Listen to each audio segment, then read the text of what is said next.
Hello. Hi everyone. थोड़ा technical issue की वजह से लेक्चर बंद हो गई थी, तो अभी अगर आप इस लेक्चर को देखने आ रहे हैं तो इसके पहले वाली लेक्चर को कवर करके ही आना, क्योंकि इसके पहले के सारे के टॉपिक्स जितने भी टाइप्स ऑफ पार्टनर थे उनके इनकमिंग पार्टनर से हम अभी स्टार्ट कर रहे हैं। इसके पहले आपका पार्टनरशिप फॉर ओनली बेनिफिट था, जिसमें एक माइनर की बात की जाती है। अगर किसी पार्टनर को ओनली फॉर बेनिफिट के लिए पार्टनर बनाना है तो वो माइनर होगा। अब उससे क्या होगा, माइनर को आप ओनली फॉर बेनिफिट के लिए बना सकते हैं with the all partners consent. ठीक है ना, सारे के सारे पार्टनर के कंसेंट से आप किसी भी माइनर को क्या बना सकते हैं, पार्टनर बना सकते हैं। ठीक है ना, तो वही हुआ। अब इनकमिंग पार्टनर से आपको क्या समझ में आता है कि कोई एक एग्जिस्टिंग पार्टनरशिप फर्म है, ऑलरेडी क्या कर रही है, भाई बिजनेस कंटिन्यू चला, मतलब रन कर रही है। अब कोई पार्टनर आता है, उसमें एडमिट होता है। सारे के सारे पार्टनर्स का क्या होना चाहिए, कंसेंट होना चाहिए। कंसेंट होने के बाद वो पार्टनर बन जाएगा आपके पार्टनरशिप फर्म का। ठीक है ना, तो क्या कह रहा है, existing partners is called incoming partners. Okay, existing partners is called incoming partner. Such a partner is not liable for any act of the firm done before his admission as a partner. मतलब कि कोई भी partner तब तक liable नहीं होगा जब तक वो पार्टनरशिप फर्म में क्या नहीं हो जाता, उसका एडमिशन नहीं हो जाता। सिंपल बात है, ठीक है ना।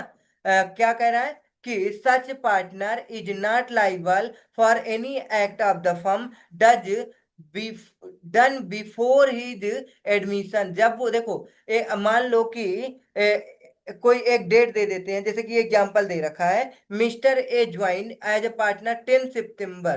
भाई 10 सितंबर को वो ज्वाइन हो रहा है 2021 में। ठीक है ना, अब हम किस फर्म में, M N Q associate which was existing firm 1 जुलाई 2017। अब वो आपकी पार्टनरशिप फर्म बहुत पहले से चल रही थी। अब मिस्टर ए जो अभी अभी एडमिट हुआ है, वो लाइबल होगा for any act of done before his date of joining 10 सितंबर 2000। वे ये लाइबल होगा आफ्टर 10 सितंबर 2021। उसके पहले के लिए वो लाइबल बिल्कुल नहीं होगा। ठीक है ना, तो मतलब किसके लिए लाइबल नहीं होगा, अगर वो बिफोर की बात करें, mister A will not be liable for any act of the firm done before his date of joining 10 सितंबर 2021। 10 सितंबर 2021 के पहले जितनी भी लाइबिलिटी होगी उसके लिए ये लाइबल नहीं होगा। अब हम बात करेंगे आउटगोइंग पार्टनर। आउटगोइंग पार्टनर भी वही उसी टाइप से है भाई। इसमें क्या होता है आपका, भाई कोई पार्टनरशिप फर्म है, अब उस पार्टनरशिप फर्म में भाई ढेर सारे पार्टनर हैं। ठीक है ना, अब क्या होता है कि एक पार्टनर क्या करता है, उस पार्टनरशिप को छोड़कर जाना चाहता है, तो वो पार्टनर आपका क्या हो जाएगा, outgoing partner. A partner who leave a firm, क्या कर रहा है ये, पार्टनरशिप फर्म को लीव कर रहा है, छोड़ रहा है। ठीक है ना, rest of the partners continue, मतलब rest of the partner continue partnership चला रहे हैं। Carry on a business is called retiring और आउटगोइंग पार्टनर्स। ठीक है, तो जो पार्टनर आपके रिटायर हो जाते हैं उसे रिटायरिंग या आउटगोइंग पार्टनर कहते हैं। Such a partner remains liable to third parties. क्या कह रहा है, such a partner remains liable to third parties. ठीक है ना, अगर ये आउटगोइंग पार्टनर है तो वो फिर भी लाइबल होगा थर्ड पार्टी के लिए, जब तक वो पब्लिक नोटिस नहीं दे देता। All acts of the firm until public notice is given his retirement. जब तक वो अपने रिटायरमेंट का पब्लिक नोटिस नहीं दे देता, तब तक वो क्या रहेगा, लाइबल रहेगा। ठीक है ना, अब हम बात करेंगे, ये था आपका आउटगोइंग पार्टनर। अब पार्टनर बाई होल्डिंग आउट पढ़ेंगे। ये आप लोगों को बहुत ही मतलब अच्छे से समझना होगा कि पार्टनर बाय होल्डिंग आउट क्या होता है। हम लोगों ने इसे पढ़ा था एलएलपी में, आई थिंक ये भी है। ठीक है ना, partner by holding out. Partner by holding out is known as a partnership by estoppel. इसे होल्डिंग आउट को बाय स्टॉपल भी बोलते हैं। ठीक है ना, क्या बोलते हैं? Partnership by estoppel.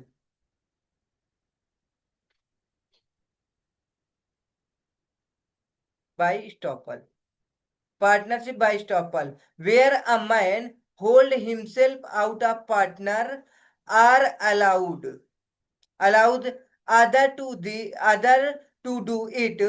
He is then stopped from denying the character he has assumed, and upon the faith of with creditor may be presumed to have acted। देखो हमारी पार्टनरशिप फर्म है। अब क्या होता है कि एक कोई हमारा फ्रेंड आकर के हमारी ऑफिस में हमारे साथ बैठ जाता है। ठीक है, अब क्या होता है, कोई पर्सन है, हम किसी क्रेडिटर से क्या करते हैं, बिजनेस की डील करते हैं या कुछ भी करते हैं। मान लो वो क्रेडिटर हमको क्रेडिट परचेज नहीं दे रहा है। अब जो फ्रेंड हमारा आया है उसकी थोड़ा रिपुटेशन अच्छी है, तो क्या होता है, अब अगर वो बंदा जो हमारा फ्रेंड है वो बोलने लग जाता है कि भाई ऐसे ऐसे करो, ऐसे ऐसे आपको हो जाएगा, आपका पैसा मिल जाएगा। तो अब ये क्या बन जाएगा, पार्टनर बाय होल्डिंग आउट। यहाँ पे क्या होगा, पार्टनर बाय होल्डिंग आउट में ये क्या हो जाएगा, where a man holds himself out of as a partner. वो एज अ पार्टनर होल्ड कर रहा अपने आप को। Or allow other to do, मैं जो जिसके साथ में मान लो मेरा फ्रेंड है, तो मैं अगर मना नहीं करता हूं, ठीक है ना, तो man hold himself out of as a partner or allow other to do it. ठीक, तो अब उसके लिए लाइबल हो जाएंगे। He is then stopped from denying character he has assumed.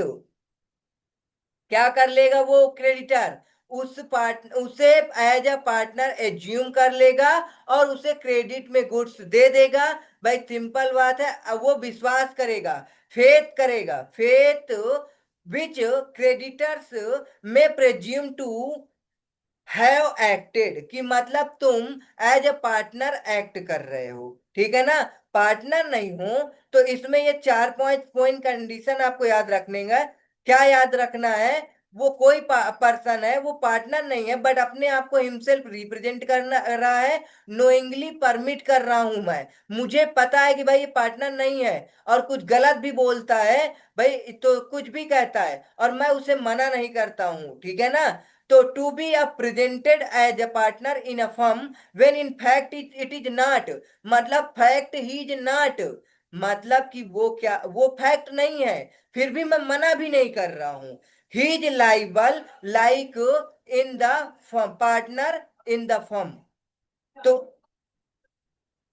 He is liable like a partner in the firm. फिर क्या है, to anyone who on the faith of such representation has given credit to them, मतलब कि अब credit मिल जाएगा, उस partner के representation से क्रेडिट मिल जाएगा। तो अब क्या होगा, a person may himself by his word or conduct have conducted other to believe, अब दूसरे को बिलीव हुआ है तुम्हारे बोलने, बाय वर्ड या कंडक्ट या फिर किसी भी प्रकार से, that he is a partner, वो क्या समझ लेता है कि तुम हो एक पार्टनर इस पार्टनरशिप फर्म के, और he may have allow other to represent him as a partner, दूसरे के सामने तुम एज अ पार्टनर रिप्रेजेंट करते हो। जैसे लाइक कि मेरी कोचिंग में मैं किसी को अगर क्या करता हूँ, भाई कोई मेरा फ्रेंड है, अगर कोचिंग में कोई इंक्वायरी आती है मैं कुछ नहीं बोलता हूँ, वो आगे आगे बोलता जाता है इंक्वायरी के टाइम पे, तो अगर वो कुछ बोल रहा है मैं उसे मना कर देता हूँ कि अगर नहीं मना करता हूँ तो वो स्टूडेंट सोचेगा भाई हाँ ये मैनेजमेंट संभालता है भाई और जो बोल रहा है वो सही है। ठीक है ना। बाद में मैं उस चीज को कंट्रावेंशन नहीं कर सकता हूं। नहीं भाई, हमने नहीं बोला आपको ये चीज, ये फैकल्टी आपको नहीं मिलेगी। नहीं, अगर वो फ्रेंड जो मेरा है वो बैठ करके बोल दिया है तो वो सारी फैकल्टी अलाउ होगी और उसे मिलेगी। ठीक है ना। एग्जाम्पल नंबर 6 आपको रीडिंग मोड में होमवर्क में करना है। एग्जाम्पल नंबर 7 और आपका ये यूनिट कंप्लीट होती है भाई। आपको अब क्या करना है, इसके सारे क्वेश्चन आपको true false, multiple choice question and practical theory question सारे लगा लेते हैं। ये देखो डिस्क्रिप्टिव क्वेश्चंस है, ये सारे क्वेश्चन इंपॉर्टेंट है। आपको क्या करना है, इसे होमवर्क में कंप्लीट करना है। ओके, तो आज की क्लास बस यहीं तक। अब हम नेक्स्ट यूनिट को भाई आगे की क्लास में कंटिन्यू करेंगे। Okay, thanks for watching. Like and subscribe करो, ठीक है ना। और इसे अपने भाई जो भी है पढ़ने वाले बच्चे हैं उन्हें शेयर भी करो। ओके।